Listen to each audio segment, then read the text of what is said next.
이번 주 본문 말씀은 이사야 36장에서 39장 말씀입니다.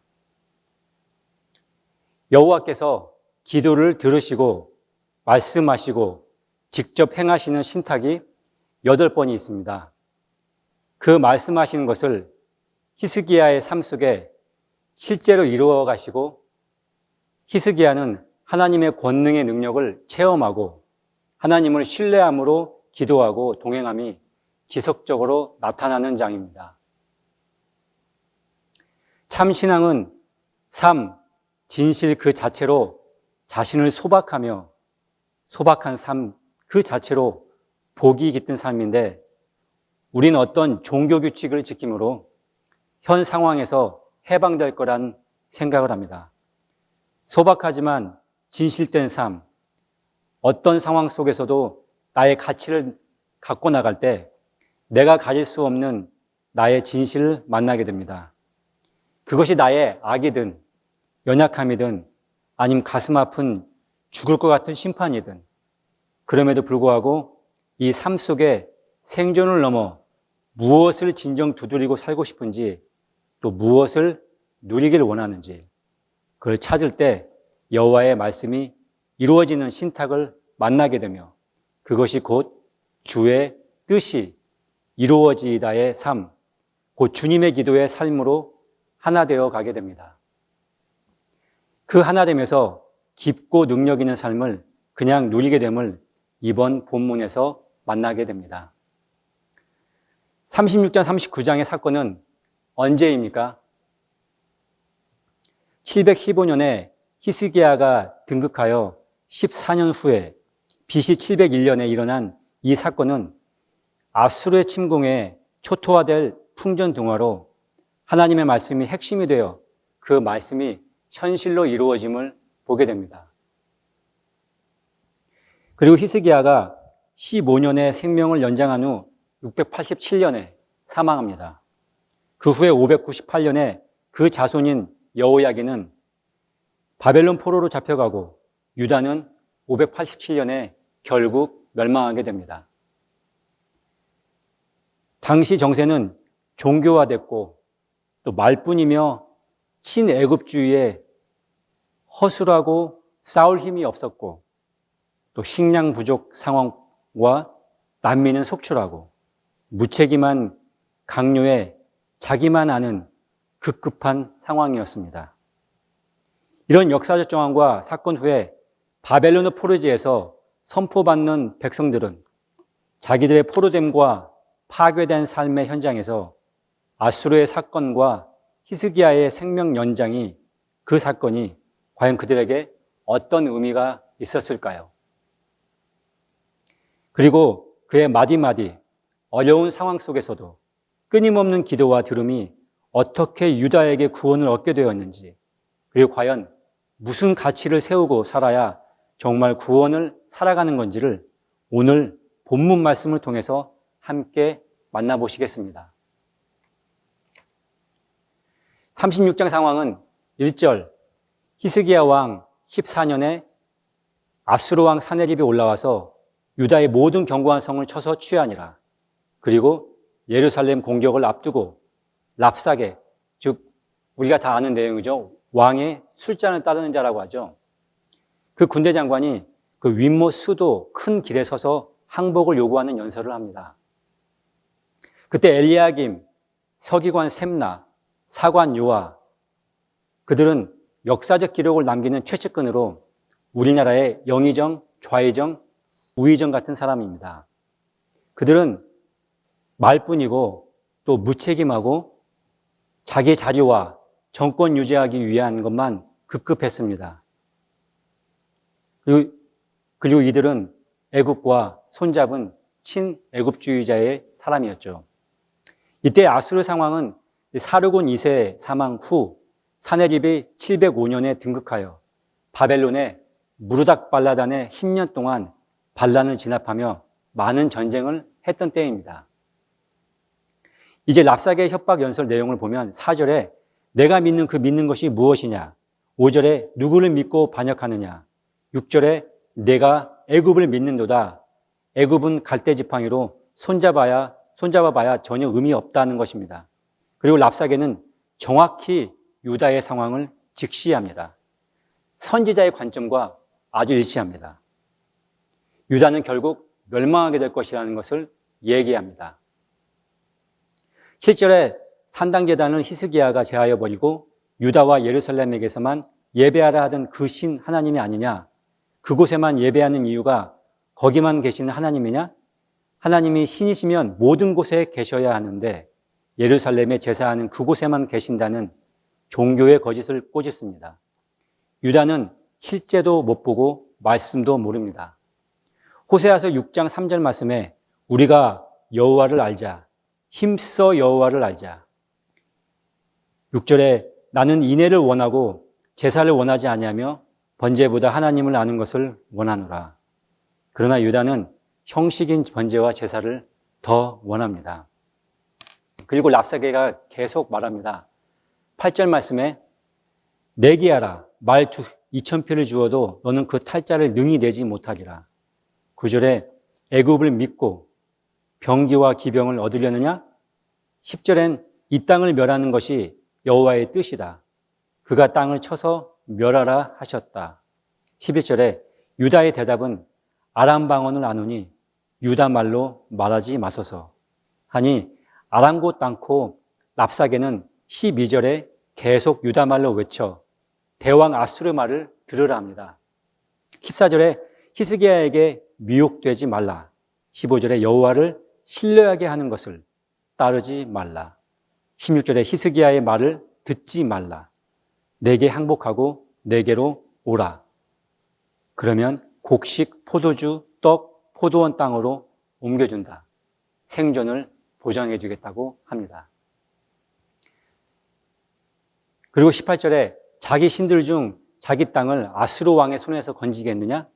19절에 하맛과 아르밧의 신들이 어디 있느냐? 스발라임의 신들이 어디 있느냐? 내 손에서 건지겠느냐? 유다의 멸망은 하나님의 뜻이다. 너희는 예루살렘에 대해서 종교 행위만 하고 중심에 진실이 없다.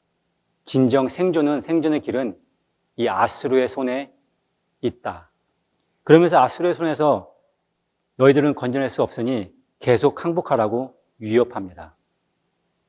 이 랍사게의 협박을 전해 듣고 이 히스기야는 그의 행동은 자신의 책임으로 여기고 먼저 자기 옷을 찢고 굵은 베옷을 입고 여호와의 전으로 갔고 진심으로 자기를 성찰하며 하나님께 회개와 기도의 모습, 또 자신과 예루살렘의 존폐 위기를 하나님께 가슴을 찢고 나아갑니다. 그리고 실제를 정확히 파악합니다. 먼저 살아계신 하나님 여호와께서 랍사게의 말을 들으셨을 것이다 합니다. 두 번째, 하나님을 회방하였은즉 그 말로 인해 견책하시고 바라건대 3절에는 당신은 이 남아있는 자들을 위하여 기도하라 하시더라 합니다. 이 핵심 구절은 3절에 히스기야가 오늘은 환난과 책벌과 능욕의 날이라 아이를 낳으려 하나 해산할 힘이 없음 같도다.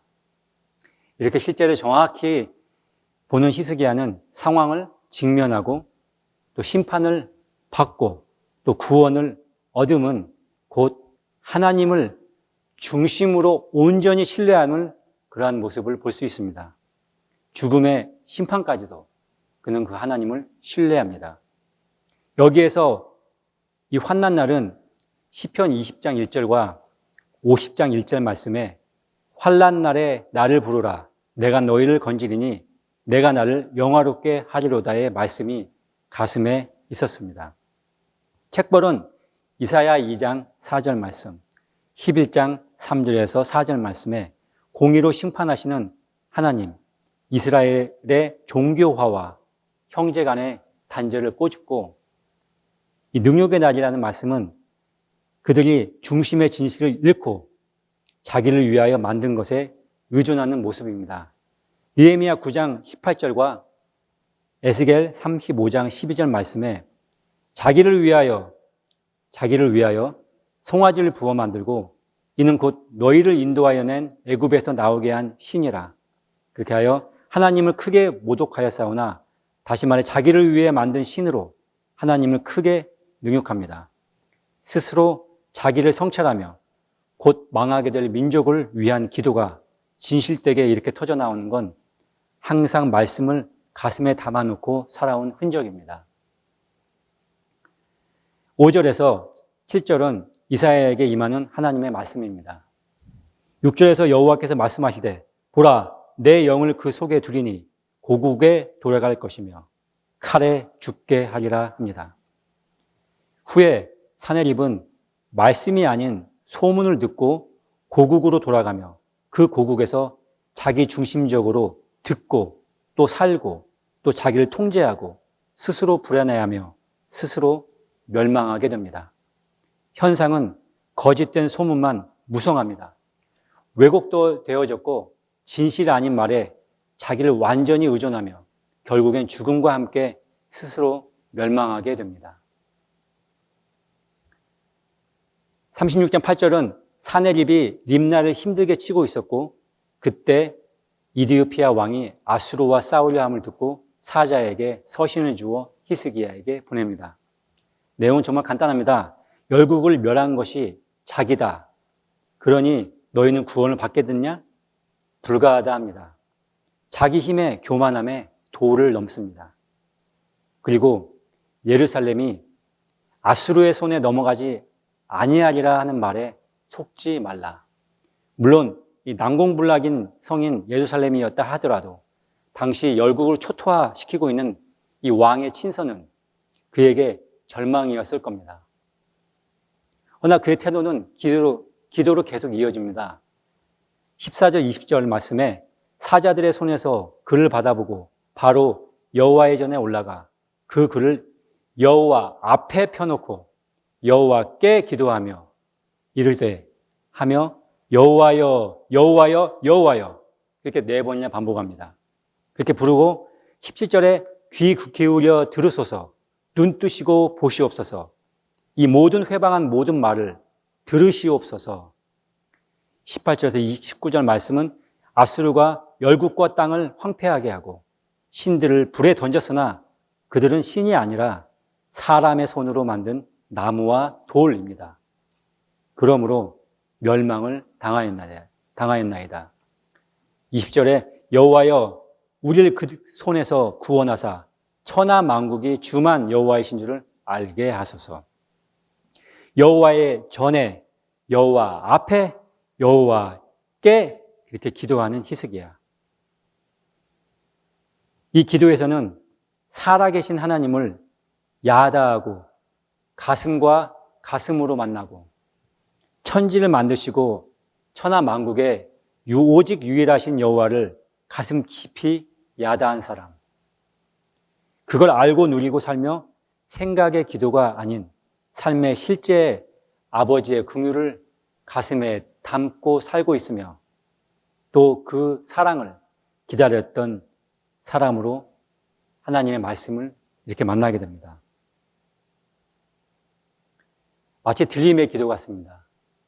모든 상황을 하나님의 입장에서 하늘에서 높이 들려 자기 자신과 이 모든 상황을 바라보는 것 같지만 말씀이죠. 37장 21절에서 29절은 첫 번째 신탁입니다. 곧 기도에 하나님의 말씀이 응답된 실제입니다. 하나님이 좀 길게 여기서는 말씀하십니다. 특정 사건에 대하여 심판을 요구하는 이 하나님의 기소입니다. 사내립에 대하여 이렇게 말씀하십니다.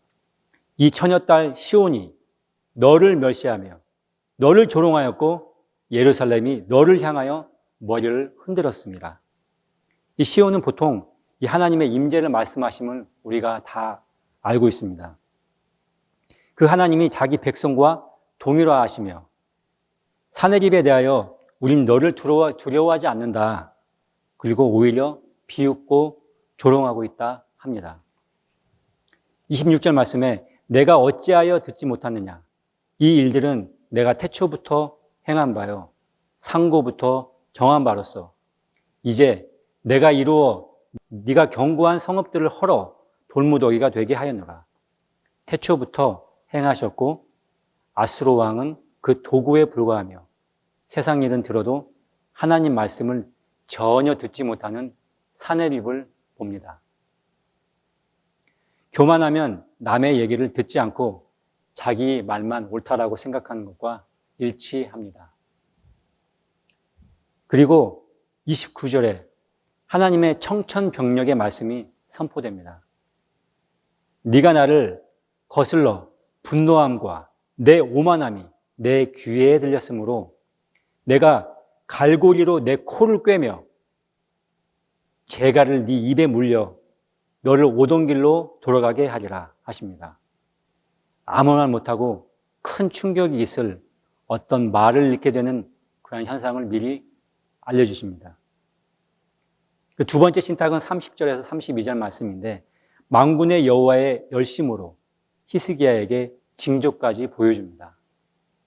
첫째, 스스로 난 것을 먹고, 둘째 해는 거기서 난 것을 먹고, 셋째 해는 심고 거두며 포도나무 심고 열매를 맺을 것이며, 마치 하나님의 섭리인 남은 자를 세우고 그들을 통해 여호와의 영광을 현현하시길 열심히 이루실 하나님의 뜻이 담겨져 있습니다.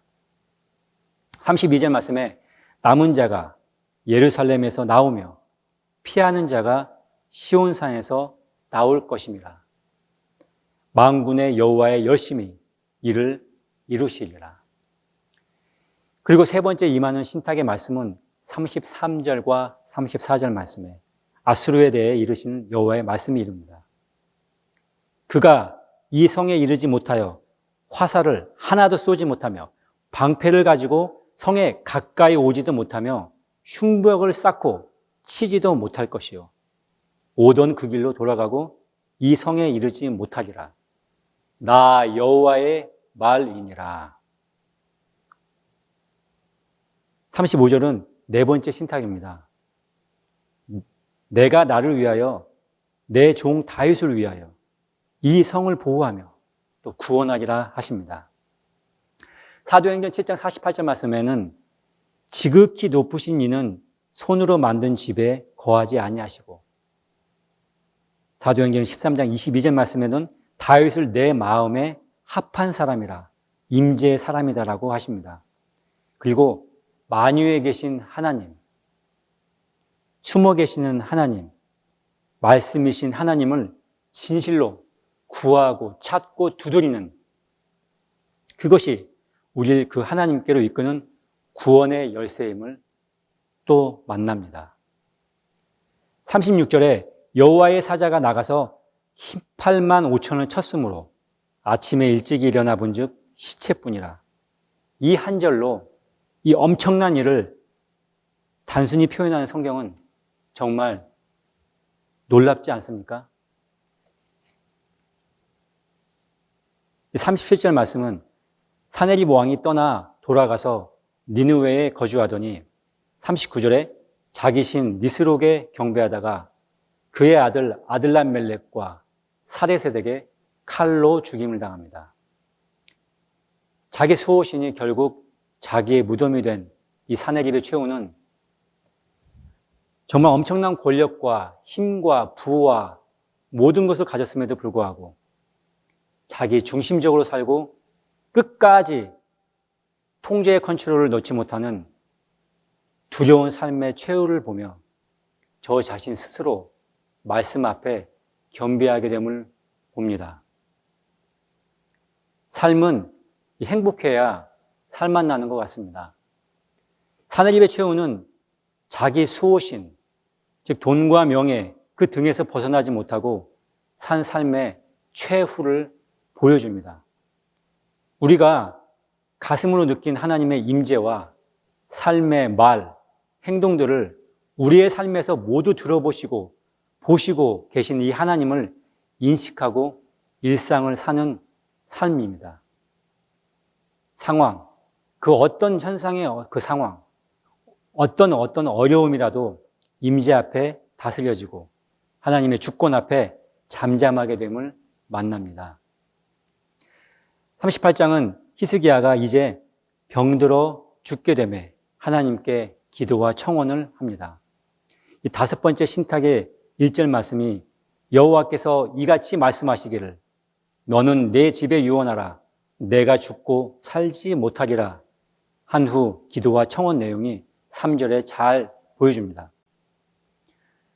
통곡과 진실된 가슴으로 한 교제가 있었기에 통곡이 있고 기도가 삶의 중심이었고 그렇게 삶의 상황 속에 하나님을 전적으로 신뢰함을 봅니다.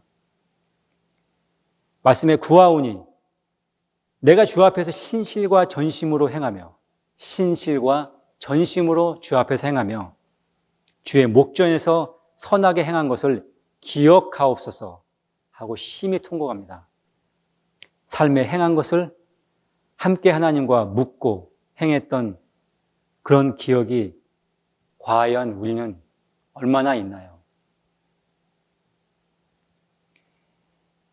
그의 삶은 진실된 주 앞에 드려진 삶이고 하나님의 임재를 사모한 삶을 살았음을 만납니다.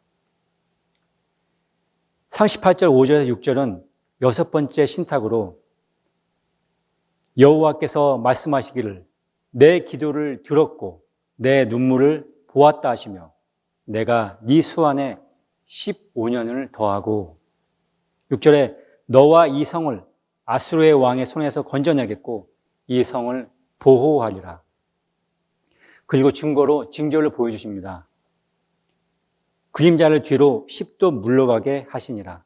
10도가 약 20분이라고 합니다.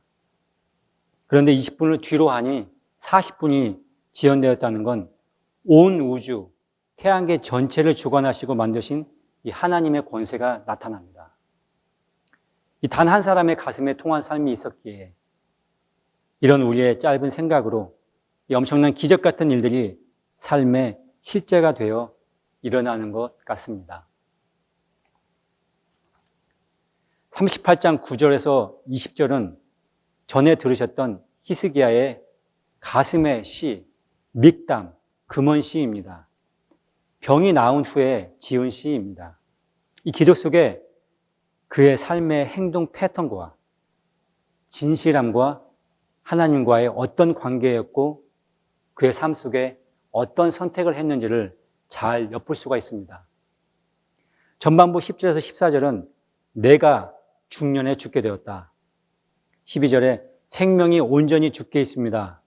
마치 목자가 천막을 거둠같이 직공이 배를 걷어 마름같이 순식간에 만나는 이 죽음.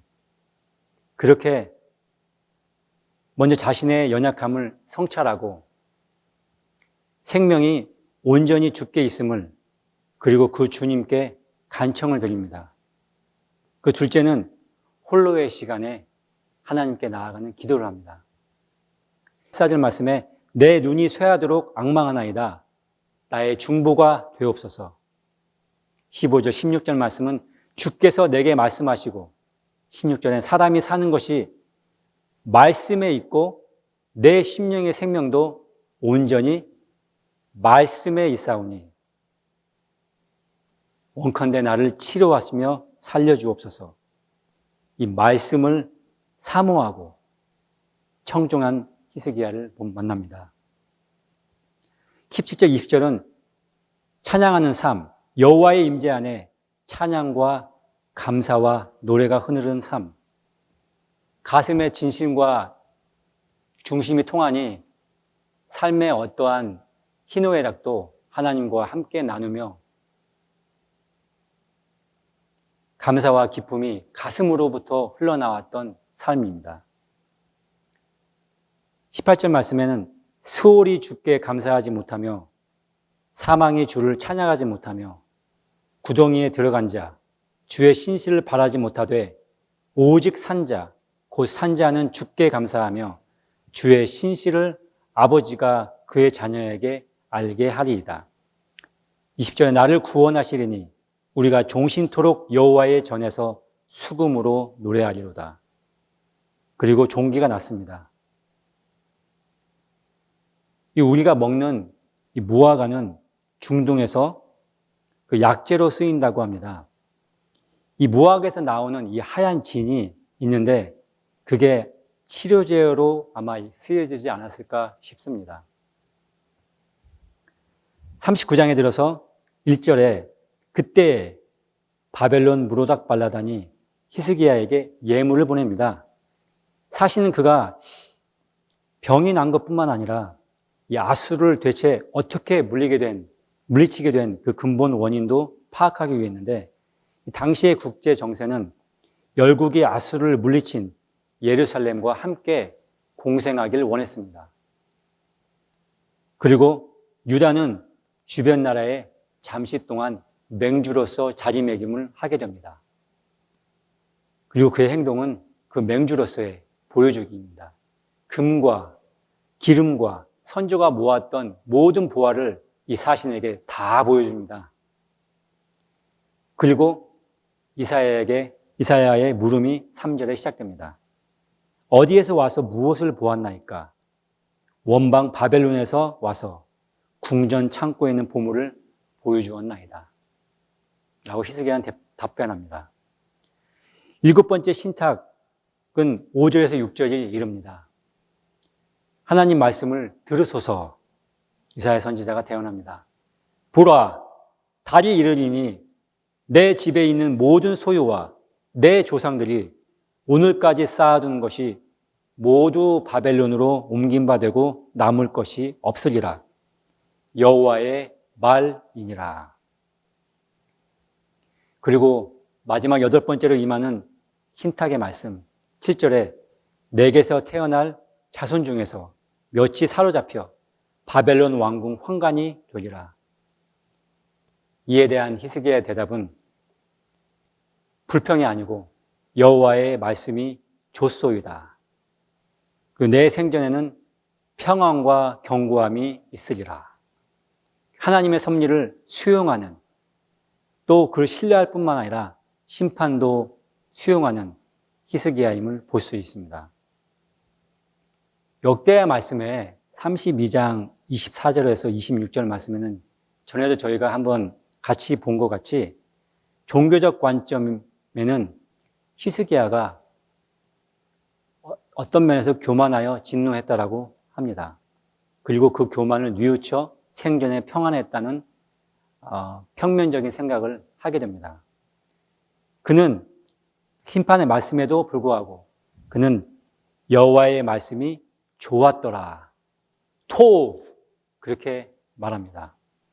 내 세계의 구원, 청원의 가슴을 따라 정말 진실의 가슴을 산 사람입니다. 쉐마의 말씀을 살고 누린 사람, 그리고 용서받은 죄인의 삶, 그 삶에 자유와 기쁨을 사는 가장 복된 삶이었습니다.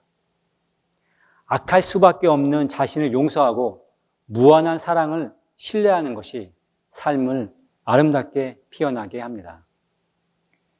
빌립보서 1장 27절 말씀은 오직 너희는 그리스도의 복음에 합당하게 생활하라.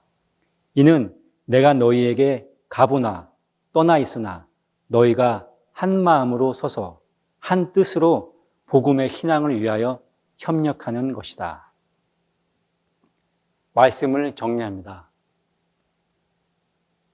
중심에 진실을 잃어버린 유다. 아버지와 자녀 간의 중심이 없는 제스추어는 매우 가슴 아픈 일이고 하나님을 완전 조롱하는 것밖에 안 됩니다. 죽음의 진실로 하나님을 향할 때 죽음과 심판을 넘어 생명의 삶을 살아가게 하는 것은 오직 말씀뿐입니다. 포로된 심판도 하나님의 섭리입니다. 삶의 어둠을 지나는 것도 그때는 힘들고 정말 괴롭습니다. 그런데 말씀을 가슴에 담고 우리는 일상을 살아갑니다. 그러면 말씀 앞에 내가 죄인임을 끊임없이 만나지만 그 나를 긍휼하심으로 품어주시는 아버지의 사랑도 함께 우리는 만납니다. 그러면 삶의 감사와 노래와 기쁨이 피어납니다.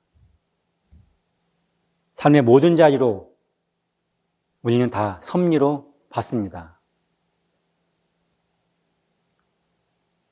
끝으로 나눔 가이드를 함께 보시겠습니다. 매일의 삶 속에서 많은 얘기를 하고 듣고 행하고 살아갑니다. 그것이 우리 삶을 결정합니다. 그 중에 진실이 얼마나 있는지, 또 하나님과의 기억의 순간들, 관계 속에 이루어진 일들이 나에게 있습니까? 어떤 말씀을 따라 나는 살고 있는지 스스로에게 자문해 보는 시간을 가지면 좋겠습니다. 기도로 마치겠습니다.